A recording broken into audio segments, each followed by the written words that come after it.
कहानी मुगल बादशाह अकबर और उनके नवरत्नों में से एक बिरबल की है। एक दिन बादशाह अकबर अपने सैनिकों के साथ राज्य में भ्रमण के लिए निकले, साथ में बिरबल भी थे।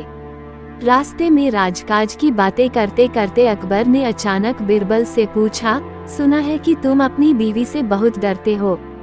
बिरबल को अकबर से इस तरह के सवाल का अंदेशा न था।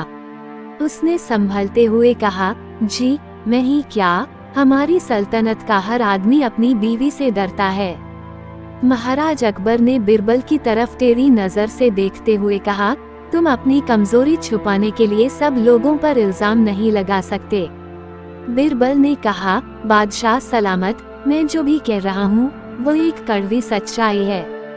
कोई मुंह से बोले या न बोले, लेकिन हर इंसान अपनी बीवी से डरता जरूर है। अकबर ने कहा, क्या तुम ये साबित कर सकते हो? बिरबल ने झट से हामी भर दी। अपनी आदत के अनुसार बादशाह अकबर ने ये हुक्म भी दे डाला कि तुम अगर 7 दिन में ये साबित नहीं कर पाए तो तुम्हारा सिर कलम कर दिया जाएगा। बिरबल ने चुनौती को स्वीकार करते हुए शहर के सभी पुरुषों की एक जनसभा बुलाने का आदेश जारी करवा दिया।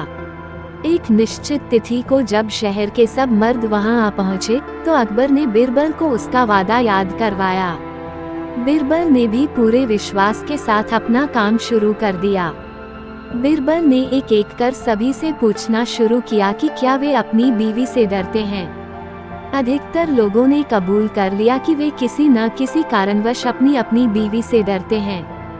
बिरबल ने उन सब लोगों को एक एक अंडा पकड़ा कर एक तरफ बैठने को कहा। ये सब देख अकबर भी परेशान हो गए कि यह सब क्या हो रहा है। हमारी फौज का एक से एक बहादुर योद्धा भी अपनी बीवी के सामने भीगी बिल्ली नजर आ रहा है। बहुत देर बाद एक हटे कट्टे नौजवान की बारी आई और उससे भी यही सवाल पूछा गया। ये नौजवान बाकियों से अलग था। उसने कहा, बीवी से कैसा डरना, बीवी तो पैर की जूती है। उसकी क्या हिम्मत कि मेरे सामने कुछ भी बोल जाए। अकबर को थोड़ी तसल्ली हुई कि चलो कोई तो निकला जिसने इतनी बात कहने की हिम्मत की। जब हर तरीके से उसे परख लिया गया तो बादशाह ने उसे एक काला घोड़ा इनाम में दिया।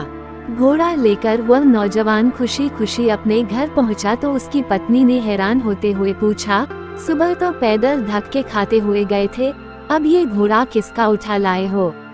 नौजवान ने सारा किस्सा पत्नी को बताया। पत्नी ने कहा, तुम्हें तो सारी उम्र अक्ल नहीं आ सकती। अगर इतना बड़ा इनाम जीता ही था तो दरबार से सफेद घोड़ा तो लेकर आते, ये क्या काले रंग का घोड़ा उठा कर ले आए हो? नौजवान ने कहा, बेगम तुम चिंता मत करो, आज बादशाह सलामत मुझसे बहुत खुश हैं। ये लो, मैं अभी घोड़ा बदल कर लाता हूँ।